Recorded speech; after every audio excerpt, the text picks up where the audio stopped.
más de 14,000 millones de pesos, suspenden uno con el tema de 2 ítems del área médica que para nada pueden ser exclusivos. Pero es limitado para esos proveedores, pero no restringido para otro que aparezca. Incluso dicen que por qué no se hace una licitación abierta. No, si se determina que existan esos pocos proveedores, ¿por qué tenemos que tener una licitación abierta si podemos utilizar? En República Dominicana hay palabras que son graciosas hasta que esto se mezcla con el sector público. Por ejemplo, exclusividad. En el lenguaje común, exclusividad suena a algo fino, VIP, selecto, como un restaurante caro o una tarjeta negra. Pero cuando la exclusividad aparece en contratos públicos, la cosa cambia. Ahí ya no es glamour, es presupuesto. Mucho presupuesto.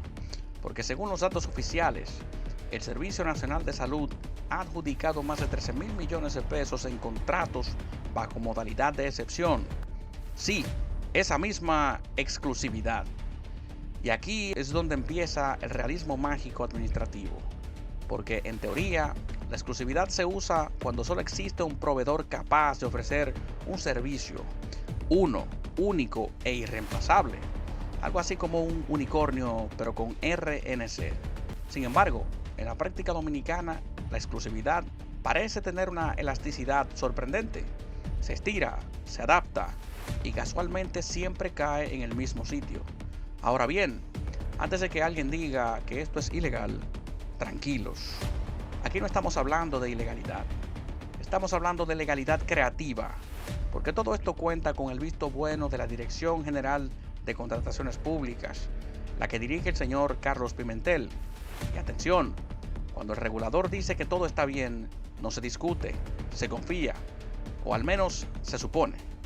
Según las explicaciones oficiales, estos contratos de exclusividad cumplen la ley porque se trata de servicios sensibles, nutrición clínica, diálisis, servicios médicos especializados, servicios vitales, servicios que no pueden esperar. Y aquí viene la primera pregunta incomodísima. ¿De verdad, en un país entero, solo una empresa puede ofrecerlos? ¿Una sola? ¿Siempre la misma? ¿Durante años? Porque si eso es así, el problema no es la contratación, el problema es el mercado. O peor aún, la ausencia de mercado. Pero sigamos. Los montos no son pequeños, no son errores administrativos. Estamos hablando de miles de millones de pesos adjudicados sin licitación pública, bajo el argumento de que no hay competencia posible.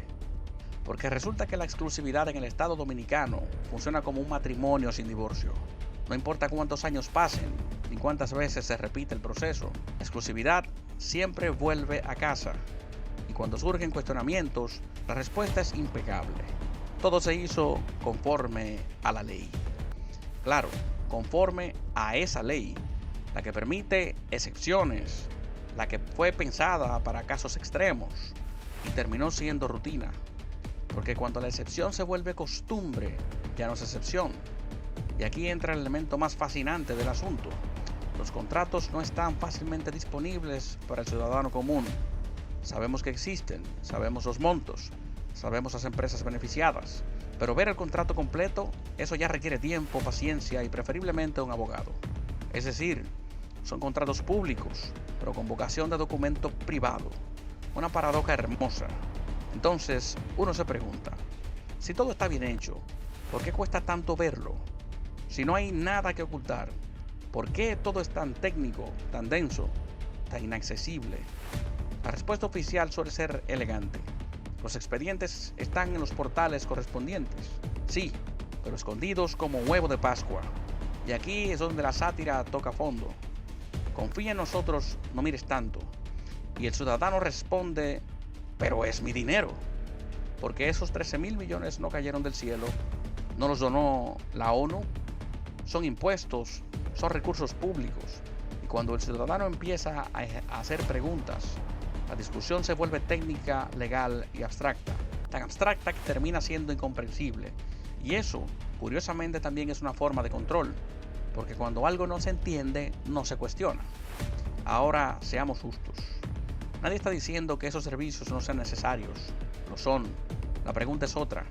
¿Por qué siempre bajo el mismo esquema? ¿Por qué siempre las mismas empresas? ¿Por qué siempre sin competencia real?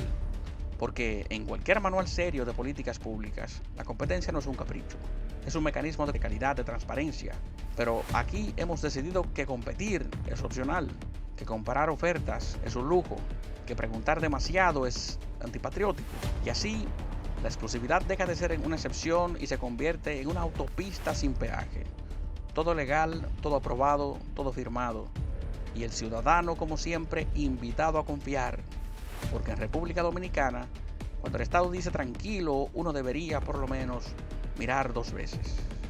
Pero es limitado para esos proveedores, pero no restringido para otro que aparezca. Incluso dicen que por qué no se hace una licitación abierta. No.